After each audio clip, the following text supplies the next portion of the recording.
One of my favorites, Jeff Marek. Jeff Marek Podcast, 32 Thoughts. You know who he is. What's up, brother? How we doing?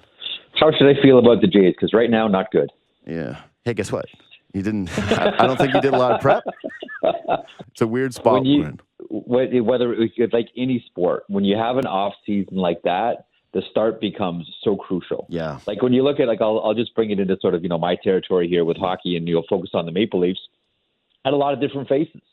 So you wanted to have a wait and see approach about the start of the season. But when you have a season of inactivity, when there are no real profound changes at all, other than maybe losing one of the best gloves we've seen at third base, I think you need an excellent start, and I think you deserve the criticism if you get it. Correct. And I don't think you have the luxury of saying, like, hold on, it's a long season, about 162 games, blah blah blah blah blah. No. Yeah. When you do that in the off season, you will face it. You will face the torches at the castle gate from opening day. Correct. And I think that's fine. I think so too. And this is the thing that drives me crazy about all this stuff is people talking about the team is always a good thing. Like even like you want to be someone that's just driving passion, and I think it really does show how passionate this fan base is and how desperate they are for a winner. Totally. But the second part, here's my number one prediction, and I know this will come true, just like it has with those Leafs off seasons you're talking about, where they don't do much and they don't trade a core 4 guy after all the hand-wringing consternation, is that once you get into like the second month of the season, people are like, oh yeah, the season's pretty long, we got to chill out. You're like, yeah, that's how it is. And then everybody chills out. They're like, fire Sheldon Keefe, he lost to the Ducks. And then all of a sudden you play a bunch of games, and then they're like, yeah, I guess not. Let him coach, I guess. He's fine. That's how it goes. No, fine. Yeah, fine.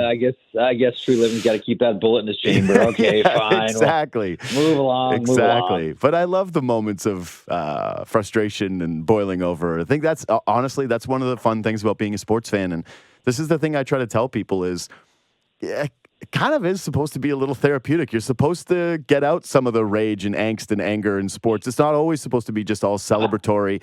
That the release is a good thing. You're not supposed to, yell at your kids, or maybe you do, because if I had kids, I yell at them all the time. I can't imagine any reality where I wouldn't. But yeah, it's supposed to be a healthy place where you can release a little angst and frustration, and then you, at the end of it, you go, "Oh right, that didn't matter. It's just millionaires playing a kids game," and then you move on. Like that's what it's supposed to be. It's not supposed to be too overly serious. But I digress. You know what? I've had so many arguments with specifically program directors about this one point, and that is this. You know, one of the great things about sports is hating sports. Yes. Agree. One of the great things about sports is hating sports. Oh, it's maybe the best. And it's so helpful and cleansing and good.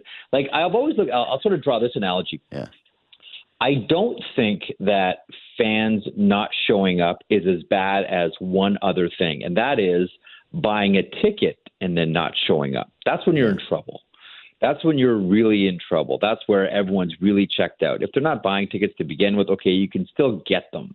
But when you make the decision to spend your money and then choose not to go, that is always the sign of trouble. And listen, I have no problem with healthy sports outrage.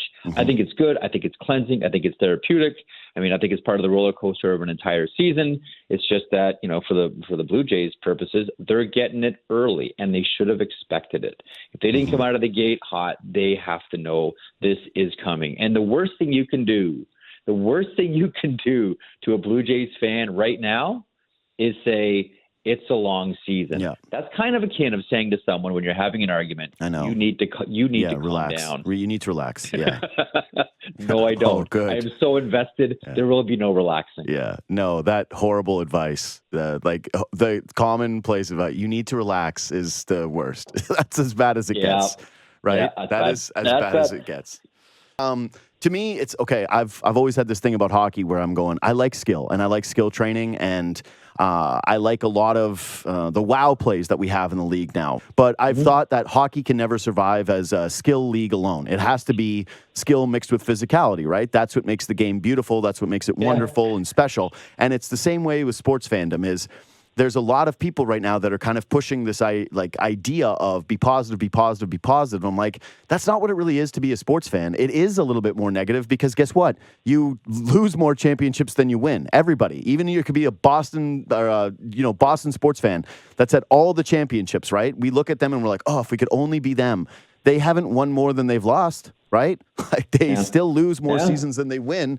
The fan frustration you absolutely need because it does drive passion, it does drive conversation, and it's the only way for the economic model to work. And so everybody that preaches the like positively only stuff should shut up because you're like conclusively wrong. It's not an opinion. You're dead wrong. It's not a thing. Hang on. One follow-up point on that one. You cannot have one without the other. Correct. That's it. You cannot have jubilation without anger. Yeah. You cannot have sun without dark. This is, I'm going to go this takes you back to University 101 Chinese philosophy. It's what the Taoists talk about. These two things are not different. They are similar. Yes. They are joined, and they arise mutually. Yeah. They happen at this. All they are loggerheads. All they are is one end of a log and the other end of the log. Yeah. But it's still that same log. The anger, the frustration, and the joy and the exuberance, they are all part of the same thing, and you cannot have one without the other. Mm-hmm. Okay, I'm trying to do a pivot here to my question for you, which is like, one without the other. It's like, okay, can you give someone the Rocket Richard Trophy without giving him the Selke when he's putting together the season that he's having? We're talking about Auston Matthews. Correct. So the Selke conversation is an interesting one for Auston Matthews. He is, I don't think that he's, there are two leaders so far. Okay, we're getting kind of the end here. So one of them is Alexander Barkov, who will probably end up winning this thing, and rightfully so. I was going to say, and I hate to say it, but it's probably right. But yeah, it's true. He's going to win this thing, and probably should. Yeah. The other is Jordan Staal of the Carolina Hurricanes. Now, there's a couple of Carolina Hurricanes, and I think this speaks a lot to the way that they play. I think you can make a case for Teuvo Teravainen as well. You might be able to make a case as well for Seth Jarvis on this team for the Selke. One of the things that's going to hold Auston Matthews back is the fact that he doesn't kill a lot of penalties. Okay. And generally, your Selke Trophy players are the ones that are out there killing penalties. And I know we can dovetail that discussion to Mitch Marner, and certainly true. And he does kill a lot of penalties, really good at that. The problem, and specifically to start the season, 5-on-5, the defensive metrics really weren't great for Mitch Marner. And we all know that, the Selke Trophy, like it or not, and I've railed against it for years, but I do grudgingly admit, this is a trophy for centers, because centers have more responsibility, specifically defensively, 100%.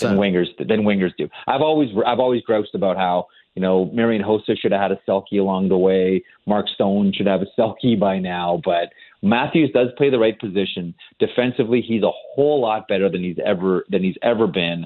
But of available ice time for killing penalties, he's around 16%, where generally you're looking for the other guys that are going to be top of the Selke conversation somewhere around 30. Yeah. So he's in the conversation. He's just not tops of the conversation. Right now, that's Barkov and Staal. Okay. Barkov and Staal are 1-2. So here's where I'm at with this. One is the winger stuff is, I don't know why we need that. The last guy to win it was in 2003. It was Jari Lehtinen. Yep. We've decided this, okay? It's done. But hang on. Yeah. Pause for 1 second. You know what the weird thing about it is? You know why this trophy was created? For, a winger. A winger, Bob Gainey. Yeah. We got to give him something. Well, okay, let's make up a trophy. Best defensive forward. There it is, done. Yes. Created for a winger. Now we only give it to centers. Yeah. I have no rebuttal to that. This is a good point. This is a really good point. I'm I don't know what else to say. But hey, actually, you know what I haven't? Here's my rebuttal, which is always a simplistic move. It was a different time. It was a different era. Well, last time I checked, responsibilities for the positions were more similar than different. Jeff, it was a different time. Okay, let's move on.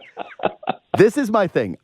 Should Barkov win? Yeah, his team has been the best defensive team in hockey, and he's their best defensive player, and he's a center, and he does all the things. Here's my two let me outline my Matthews case simply. You look at his expected goals 5-on-5 when he's on the ice. Versus the rest of the team when he's off of it. And there's a fairly stark difference. You look at his line and his responsibilities of this team and from the rest of the group. Would you say that the Florida Panthers have a better defensive unit built overall, or the Toronto Maple Leafs, who've been playing without guys all season long and a ragtag group of defenders where guys have what has been the major conversation around the Leafs forwards this year? Oh, you can't play that guy here because he's too much of a liability defensively, right? Matthews this season, when you're looking at just some of the stats, and this one was tweeted out by Mike Kelly the other day, he's 6th in the league with 223 puck battles won, which is a stat that I feel like is a little subjective, but he's 3rd in takeaways. And by the way, he's 3rd behind 2 guys in takeaways. And David Amber pointed this one out, and I went and I had to look at it, and I was like, okay, but how is he? Where is he? And how does that stat work? Barzal is 1st in takeaways. Draisaitl is 2nd. Those 2 guys are a combined 6 takeaways above Matthews. So it's like Barzal 79, Matthews 77, Barzal 81. Barzal has 80 giveaways. Draisaitl has 78 giveaways.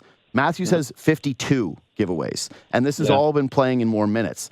You look at he has 3 penalty minutes all season long. What the Leafs would be defensively without him. And I actually just think that he needs to be closer in the conversation to who Barkov is, where it's like people talk about Barkov in these beautiful ways. Like, this guy is the consummate two-way center. And I think that people need to discuss Matthews more in that regard, but we have trouble doing it because he's so prolific as a goal scorer that it's harder to connect the two. And the penalty killing thing. And I'm like, so if Sheldon Keefe just put him on the penalty kill for a couple months this season, things would be different? Is that really what we're talking about here, or is there something else? Like, is there something outside of the penalty killing that you think separates these two guys in terms of the ways we speak about them? No, the main thing is the penalty killing. To the point about takeaways, though, I've always been warned by people who work in analytics departments in the NHL. Take the takeaway stat with a grain of salt when it comes to the Selke. Sort of philosophically, stripping a puck, is that more important or more valuable than just being able to hold on to the puck? Like, you're right, and the Florida Panthers absolutely better defensive posture than the Toronto Maple Leafs have had, and a lot of great defensive support players. Yeah. Like, look, I'll tell you what. Here's another name. Here's another name that we should consider for the Selke as well. And he's a winger, so he won't get it. And you can say, well, it's maybe he a product of Alexander Barkov, and that's Reinhart. Like, Reinhart's numbers are right there as well. Now, is he a byproduct of what we see with Alexander Barkov? Yes, but he does kill a lot of penalties as well. Scored shorthanded goals, is a good special teams player, et cetera, et cetera, et cetera. But I think a lot of the one issue that I've always had with the Selke Trophy is I think we all need to finally come to some type of conclusion about what qualifies you as a Selke Trophy candidate. Is it just the forward who plays well defensively, regardless of any offensive output, or are we just voting for a two-way player who you have a certain amount of points that you get, plus you have a good defensive posture at the same time? Okay, but if it's the latter, it's Matthews. If it's the latter, it's Matthews. He should be the guy then. And Barkov, though. But Matthews is a better goal scorer. He's a bit more he's a more gifted player. If you were saying who's the best two-way player in the league, then it has to be him. So then the argument then becomes, is it better? Is Auston Matthews better served than just playing even strength and power play as far as deployment goes? Because I think the one place where he's going to get he has a case, but others will get more consideration is because when it's penalty kill time, he's not out there as much as everybody else. It's like 60. I think it's like the number is 16% of available time. For Auston Matthews. That's where he's going to fall down. Like, all these other things you're talking about, absolutely. But I think in a lot of ways, when we talk about Matthews and want to talk about the Selke, we actually end up talking ourselves into the fact that, you know what, he should really stick to even strength and power play. But that's because he's so good at those two things, and they need him for those two things. I guess where I'm at with this is I'm fine with it being Barkov. But if you're asking me watching the two players, I don't think that there's as big a separation between the two as there is narratively. And granted, I'm not watching as many Florida Panthers games as, someone like you is, or a lot of the voters. I know he's really good. No, he's amazing. He's really good. He's an incredible player. And I think that, here's how far I would take it. I actually think that there's a case based on, the salary cap numbers of, what a guy makes. As great as Matthews has been this season, as unreal this year is, you look at the difference in the price of the two guys, and I think you would go, well, you'd probably take Barkov in a draft over Matthews, just if you include the contracts, because he's that good of a player on that type of, a deal. So I'm not trying to diminish who Barkov is. I'm just saying that I think Matthews gets punished a little bit for how good he is offensively. I think he gets punished for the fact that he, in the offensive zone, is someone that his best defensive trait comes in the O-zone, where he can turn you over with his stick. And, Who do you think in the NHL, and I mean this in terms of a forecheck player, would you say is the most dangerous in terms of is going to strip you and make an offensive play out of it? Because I think it's Matthews. I think he is the best offensive defensive forward with stick utilization in the entire NHL. I think that's Barkov, though. Oh, you think so? You still think that's Barkov? I really do. Okay, I still think that's Barkov. But here's the other thing. Again, I want to go back to my original question. Yep. Are we talking about just the best defensive forward? Because that's in the definition of what this trophy is. But we seem to want to make this the best two-way forward. That's what this thing has sort of evolved into. Because if you're just saying the best pure defensive forward, I'd probably give this whole thing to Jordan Staal of the Carolina Hurricanes. Two-way, you open it up a little bit more, and Barkov's still there. Actually, I probably might just still give it to Barkov anyway for just best defensive forward. But where I think that Auston Matthews is going to be is going to suffer again. It's the same way. Here's another one for you. He's going to have a hard time. The same reason why Pavel Datsyuk had a hard time with the Selke Trophy, and that is penalty killing. Yeah, but Datsyuk won though. I think he got 3 in a row. To it. Yeah, that was my comp too. That was my comp yesterday on the show when I was talking about it. I was he's got that Datsyuk where it's he's as good offensively as he is defensively, and the thing that he does, because Datsuk's thing was intercepting passes and reading the play, right? That was the thing that made him so special defensively, is he would just, it was the magic man. And I think there's a little bit of that to Matthews. But you're right. Barkov's probably now going to become new Bergeron, where he ends up with, 6 Selkes, and he just gets it every year because if the definition is best defensive forward, he's probably just going to keep racking it up.